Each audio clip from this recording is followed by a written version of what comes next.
Good morning. My name is Jeffrey Baldwin. I am the Director of Field Operations for the Houston Field Office, located here in Houston, Texas. Today I have the distinct pleasure of introducing the new Commissioner of Customs and Border Protection, Mr. W. Ralph Basham.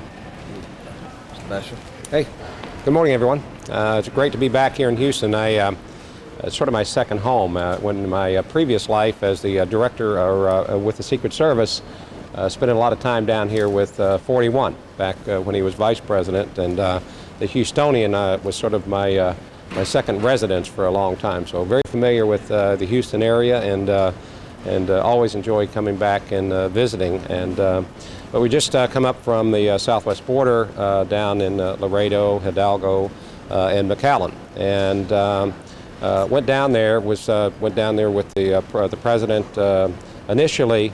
My purpose for being there was to get a first-hand look at the challenges that you face here in Texas with respect to securing, but also the border, but also making sure we're facilitating legitimate trade and travel through those borders. So I felt that I needed, it's one thing to sit in Washington, D.C. Behind a desk and get briefings and try to understand those challenges out there, but it's another thing to go down there and physically see what those challenges are, and the immense amount of space that has to be covered by both the Border Patrol and other CBP elements down there. So I think I've come away from there with a better understanding of the kinds of resources that we're going to need, both in technology, in an infrastructure, and in personnel, and that we have to get that balance right in order for us to be successful. So there's two balances: one, trade, travel, and security, and at the same time, what kind of technology, infrastructure, and personnel we're going to need to make sure that we are doing that in a safe and secure fashion. So I'm looking forward to coming here. I know this is a state-of-the-art facility here in Houston, and I know it's been open about a year or so, I think, at this point. Jeff, is that correct? And getting a better understanding of the ports of entry and how we can better facilitate those two same responsibilities, security and facilitation of legitimate travel. And I think this represents what we are going to be looking at in the future when we are looking at operations to be able to attain those two very, very critical pieces of the CBP mission, in keeping in mind that we're here to secure this nation and its citizens from various types of threats, whether it's terrorism or drugs or illegal smuggling, and that's the CBP mission. So with that, I'll take any questions you might have. I'd be more than happy to try to answer, or turn it over to the experts who actually can answer those questions. So, anyone? Can you tell us some things about what you saw in Laredo and some of the things that are going on there with the National Guard, and some of the things you may have concerns about while you were there? Just tell us a little bit about that. That might help us learn a little bit more about your trip when you were there. Yeah. In Laredo and in McAllen and Hidalgo, the challenge in my mind is that there is a tremendous amount of activity there, a tremendous in Laredo.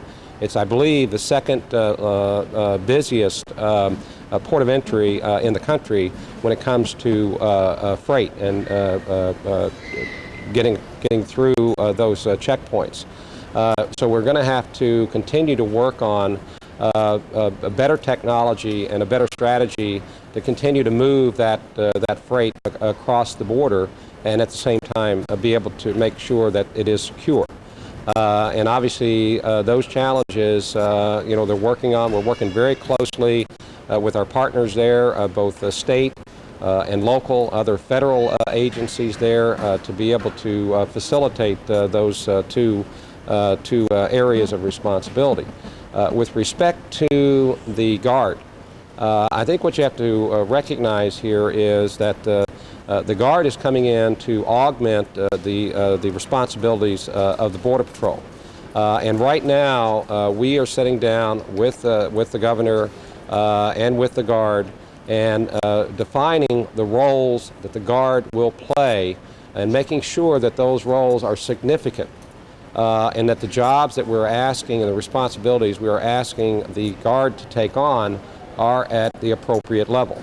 We don't want the Guard to come in and be pushing paper or just doing administrative things. We see a real benefit for deploying those Guard elements out on the actual borders in observation posts where they can actually be using the kinds of skills that they've been trained in their own professions. Monitoring, whether it's monitoring screens and doing assessments on vulnerabilities. So those are the kind of things that we're trying to work with the Guard to make sure that the folks here in Texas, when they are deployed to the border, that they're doing substantive type duties that is going to free up the Border Patrol agents to get out on the line and do the kinds of jobs that they've been trained to do. So it's an effort that I think is a very appropriate effort, use of the Guard, and I know the administration, the President has said it over and over and over again that we do, this is an interim measure until we can get the Border Patrol to a point where they are able to be out there and be effective on the borders. Since your agency's main objective, or one of your main objectives, is to secure the border and keep terrorists out, can we just get your reaction on the Al-Qaeda death announcement today? With the Zarqawi, well, I think it's an extremely important event. Not just from the point that we've taken out a very dangerous individual, an individual that poses a tremendous threat to the stability of the situation there in Iraq and in Baghdad. But I believe what is very important here is that the information that they will gain from that hit, that they can then use that to analyze that and can better give us information here as to the types of threats, the types of attacks that they were perhaps planning against the homeland, so that we can better prepare ourselves to defend against those types of potential attacks. So the intelligence that come from that type of an operation is absolutely invaluable, perhaps much more so than just the mere fact of taking out a very, very dangerous person. Do you think that death actually could trigger retaliation and the border would actually be more vulnerable in that sense for people trying to get in? We have not seen any, there are no indications at this point that is actually the case.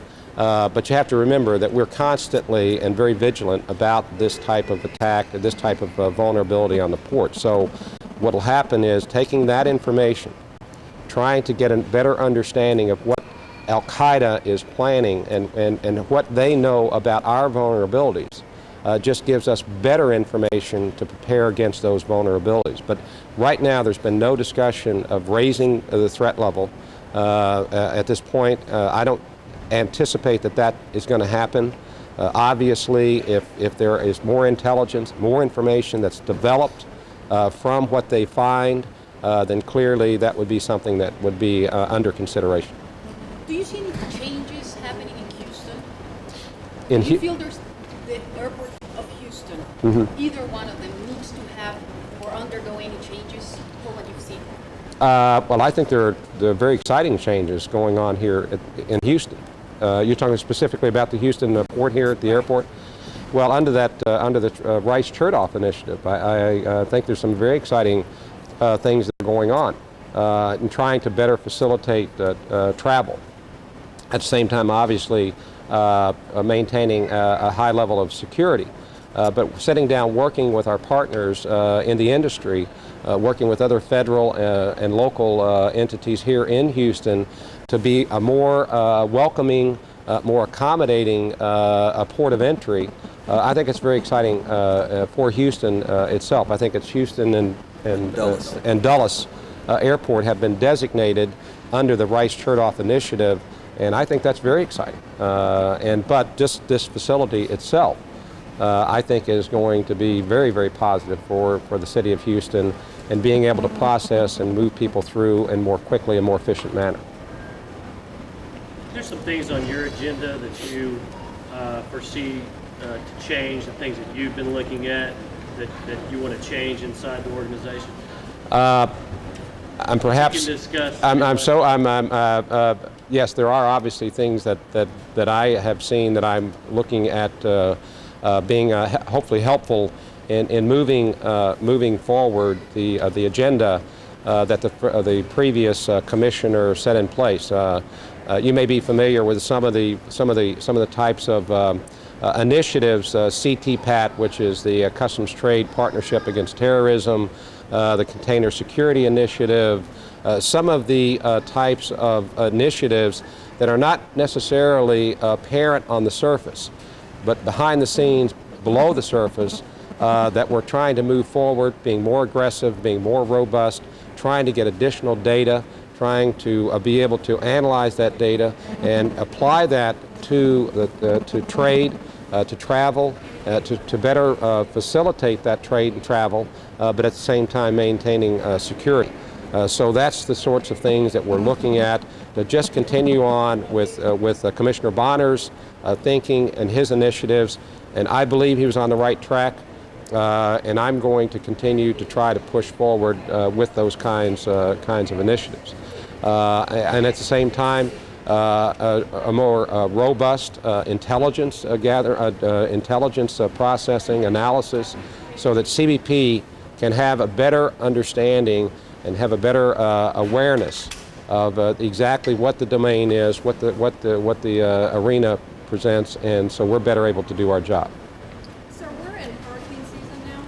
Should a hurricane hit the Rio Grande Valley or northern Mexico and there's a massive evacuation, Highway 77 would be shut down because it's so close to the coast. That's where your Sarita checkpoint is. Mm-hmm. So then the only hurricane evacuation route would be Highway 281, the Valkyries checkpoint. Mm-hmm. Would you shut down operations there so that it doesn't result in a clog up the way we had here with Hurricane Rita, or would you keep mm-hmm. that operation open, checking every single? I can. What I will say to you is, Chief Underdown, who was the sector chief for the Border Patrol in McAllen, has been named as the representative from there for Customs and Border Protection, who's coming here to Houston today to be a part of a planning group on this very issue of how we are going to deal with the hurricane. I'm going to turn it over to Assistant Commissioner Hearn to, if he would, just address that point. So, Jay. You know, one of the things, certainly, Mr. Baldwin, who's the director here, he also has a supporting lead that complements what Chief Underdown will be doing in the McAllen sector. But one of the things that we will be doing is contingency planning, working what it's already been developed to make sure what we need to do is safely evacuate people from the vulnerable area. And that's going to be part of the most critical initial points we need to do. And at the same time, we still have layered defenses. We can secure the borders at that point in time. But I think a well thought out strategy is in place, and I think we'll be deploying that. And hopefully, we won't have any events to be concerned about this year, but if we do, I think we have some good contingency plans in place that we continue to work out with, first, safely evacuating people from the vulnerable zone. Sir, could you be able to say a few words in Spanish for the Spanish media, or do you have a representative who would give us? I'll have to turn it over to Jay. I heard. We have a Yeah, I have to apologize. I do not speak Spanish, but well, I think we're going to have someone who is going to be addressing that. So, and if you like to be interpreted, that's fine too. I mean, I'm perfectly willing to do that. Do you want to do that, Chrissy? After? Okay. We can do that after. Okay. Great. Thank you all very much. Thank you, sir. Thank you. Thank you.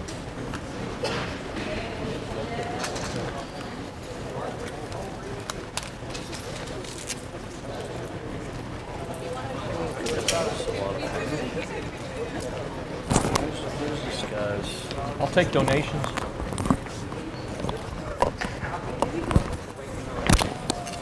All right, well. Now, will he go on the inside? Because they saying he's going to be looking over the shoulder. Hey, morning. See it. See it. Good. I'll tell you, I was 35 years in law enforcement.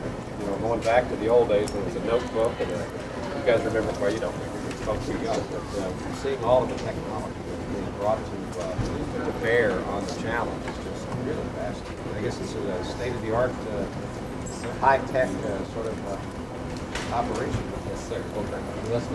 One of you got these guys out. This is the... Yes, sir. This is the U.S. fingerprint scanner that we use. It's for all visitors over the age of 14, and we use this camera up here to get a visual scan of their photo, and it allows us to check against multiple databases, and it's been very successful, actually. What's the time? What's it? I believe the goal was set by Congress at 53 passengers per minute. That's based on having 53 passengers per 53 per hour. passengers per hour. Per That's hour. based upon having 2/3 of Tell you our what, if flight. you guys got a 53 per minute, you're way, all right. way We'll beyond, facilitate way it. beyond the goal here. But that would be a great goal to set. Go. But what it allows us to do is we have the key in when they do the bio. 3 to 5 seconds. This goes to national park. Well, no, it goes to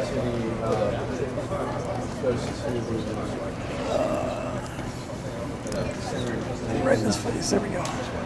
So there's a processing center somewhere within 3 to 5 seconds. You're scanning these frames.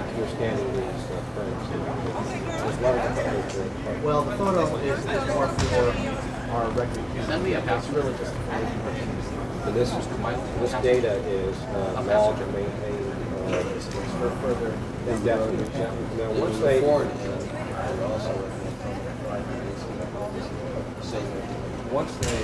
have exited the country, that data is taken to a warehouse